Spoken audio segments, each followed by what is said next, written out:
नमस्कार दोस्तों, स्वागत है आपका हमारे इस चैनल होली शाला पे, जहां हम आपको पौराणिक कथाएं सुनाते हैं।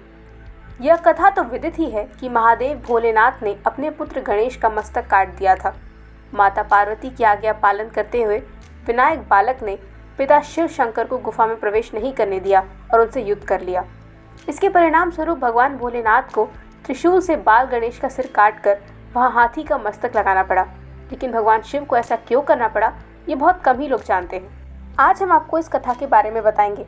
उससे पहले आप हमारे चैनल को सब्सक्राइब जरूर करें। ब्रह्मा वैवर्त पुराण के अनुसार एक बार नारद जी बड़ी ही जिज्ञासु अवस्था में श्री हरि नारायण के पास पहुंचे और विनीत स्वर में बोले, हे प्रभु, वैसे तो आप मेरी मन स्थिति समझ ही चुके हैं, फिर भी मैं आपसे ये जानना चाहता हूँ कि जो भगवान शंकर पीड़ाहारी हैं, संसार के कष्टों को दूर करने वाले हैं, उन्होंने क्यों अपने पुत्र गणेश जी के मस्तक को काट दिया। इस पर श्री हरि विष्णु ने कहा, सुनो नारद, तुम्हें इसके लिए एक प्राचीन कथा सुनाता हूँ। महादेव के दो भक्त थे, माली और सुमाली। उनका किसी व्याधि को लेकर सूर्यदेव से युद्ध हो गया। माली और सुमाली पर सूर्यदेव ने अपनी तेज शक्ति का प्रयोग कर दिया। उनकी दरुण पुकार सुनकर क्रोधित महादेव ने सूर्यदेव पर शूल का प्रहार कर दिया। त्रिशूल की चोट से सूर्य की चेतना नष्ट हो गई। वह अपने रथ से नीचे गिर पड़ा।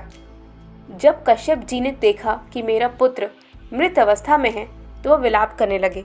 उस समय सारे देवताओं में हाहाकार मच गया, संसार में अंधकार छा गया। तब ब्रह्मा के पौत्र तपस्वी कश्यप जी ने शिव जी को श्राप दिया। वे बोले, आज जैसे तुम्हारे प्रहार करने के कारण मेरे पुत्र की अवस्था हुई है, आपको एक दिन स्वयं अपने पुत्र पर त्रिशूल का प्रहार करना होगा। आपके पुत्र का मस्तक कट जाएगा।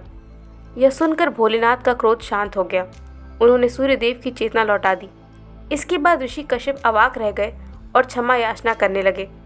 जब सूर्यदेव को कश्यप जी के शाप के बारे में पता चला, तो उन्होंने सभी का त्याग करने का निर्णय लिया। यह सुनकर देवताओं की प्रेरणा से भगवान ब्रह्मा सूर्य के पास पहुंचे और उन्हें उनके काम पर नियुक्त किया। बाद में जैसे कि ऋषि कश्यप का श्राप था, गणपति बालक के विवाद से ही वैसी ही स्थिति बन गई और महादेव को अपने पुत्र का मस्तक काटना पड़ा। दयुत क्रीड़ा यानी कि जुआ ने केवल मनुष्यों को ही बर्बाद नहीं किया, बल्कि इसके चपेट से भगवान भी नहीं बच सके।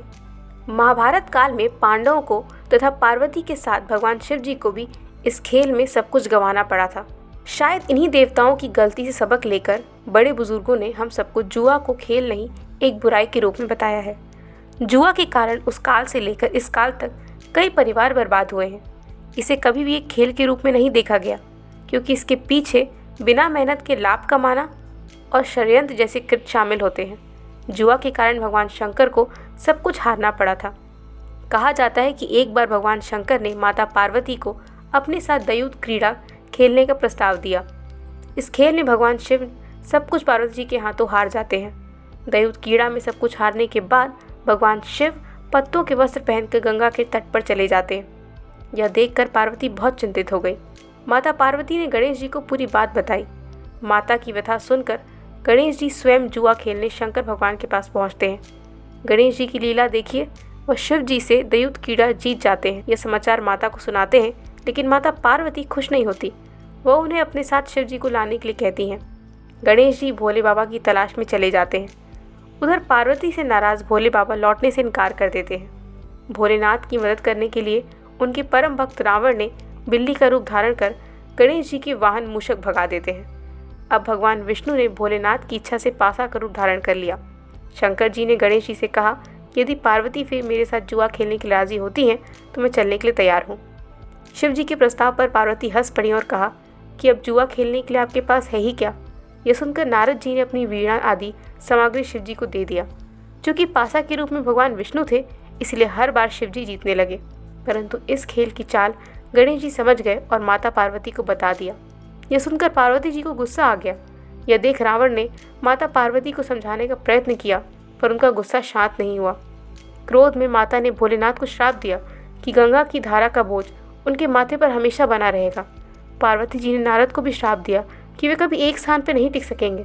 उन्होंने भगवान विष्णु को श्राप दिया कि रावण तुम्हारा शत्रु होगा और रावण का विनाश विष्णु के हाथों होगा, तथा कार्तिकेय को माता पार्वती ने कहा कि वह हमेशा बालक के रूप में ही रहेंगे। दोस्तों, आपको हमारी वीडियो कैसी लगी हमें कमेंट करके ज़रूर बताएं।